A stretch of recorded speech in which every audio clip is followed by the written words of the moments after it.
Alors, la revue de presse d'Europe 1, Olivier Delagarde. Dans les journaux, l'on reparle de l'Ukraine ce matin. Oui, parce que c'est vrai que depuis un mois et cette attaque du Hamas sur Israël, cette guerre aux portes de l'Europe a été un peu oubliée. Et les nouvelles ne sont pas bonnes. À la une du Figaro, l'Ukraine dans l'impasse après l'échec de la contre-offensive, titre le quotidien.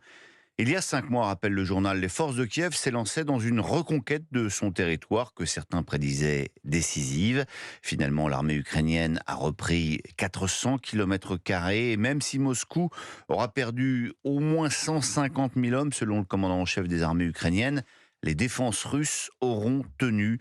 À l'heure du bilan, la guerre n'est pas perdue, écrit Philippe Gély dans son éditorial, mais cette bataille décisive l'est bel et bien. À Moscou, Poutine se frotte les mains. Il a mis la Russie en posture de guerre longue. Il voit les Occidentaux distraits à Gaza et isolés dans leur soutien à Israël, tandis qu'il joue avec succès la carte du Sud global. Alors, retour en Israël, un mois tout juste après l'attaque des terroristes du Hamas. Et un mois après, donc, les combats continuent à faire rage dans la bande de Gaza. Dans Le Monde, Jean-Philippe Rémy et Majid Zerouki citent le témoignage d'une cinéaste palestinienne qui raconte le quotidien des Gazaouis sur Instagram. Elle décrit une population paniquée et désormais affamée, alors que les dernières boulangeries ont fermé. Nous avons survécu au bombardement au phosphore, mais il n'y a plus de nourriture, il n'y a plus d'eau, explique-t-elle. Il ne nous reste plus que l'eau salée de la mer.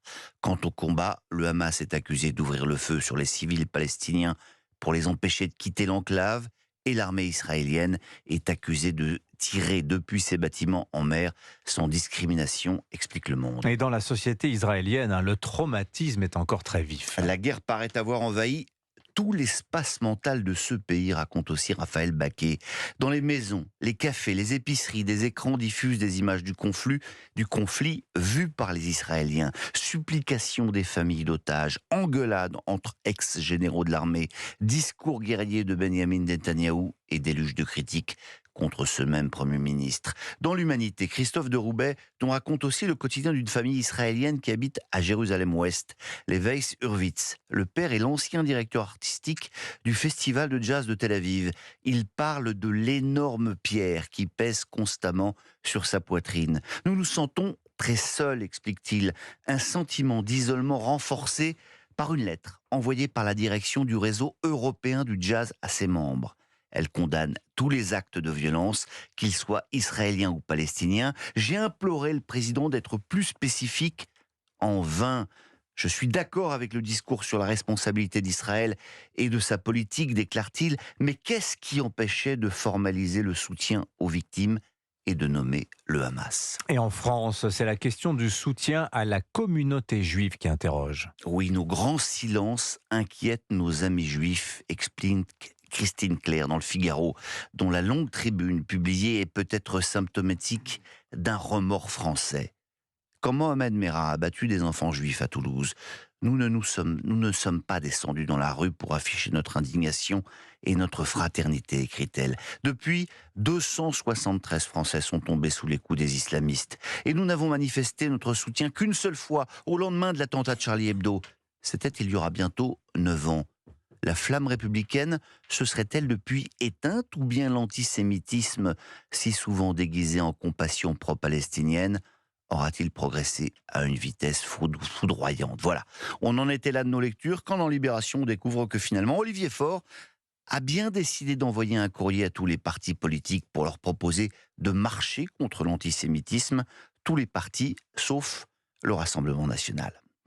Mais on va terminer avec la bataille d'Hernani annuelle du Petit Monde de l'édition. Le Goncourt, bien entendu, c'est aujourd'hui à 13h que sera dévoilé le nom du lauréat, au terme d'un cérémonial bien huilé et savamment beurré. Libération nous raconte d'ailleurs l'effervescence dans les cuisines du restaurant Drouan.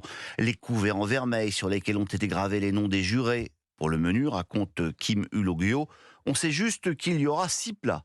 La tradition veut qu'il y ait un gibier à poil ou à plumes, selon les années paires ou impaires. Il y a aussi toujours des huîtres, en hommage à Charles Drouan, et du homard, car Colette adorait cela. Ce qui est compliqué, signale aussi le directeur, qui va vivre une longue matinée, c'est qu'il y a des jurés végétariens ou végétalien. Et c'est bien cela le problème, semblait aussi expliquer Éric Nolot dans le JDD dimanche dernier.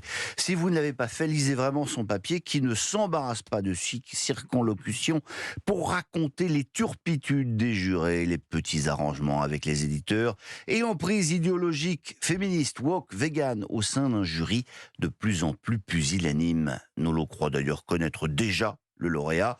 Éric Reinhardt signe le livre le plus faible de cette ultime sélection, écrit-il, mais il coche avec tant de soin toutes les cases de la doxa féministe qu'il apparaît comme le favori du scrutin. Bon, alors si vous cherchez du plus consensuel, lisez aussi dans La Croix le papier de Marianne Meunier sous le titre Prix littéraire, pourquoi on adore les détester. Elle rappelle que les polémiques sont aussi anciennes que le prix lui-même, et c'est vrai qu'on ne va pas s'énerver finalement, parce qu'au regard de l'actualité du moment, réjouissons-nous de vivre dans un pays où l'on se bat en duel à coups de plume d'oie pour l'honneur de quelques romans d'idées et de C'est papier. joliment dit. Merci Olivier Delagarde. À la revue de presse d'Europe 1 chaque jour, 9h moins 15.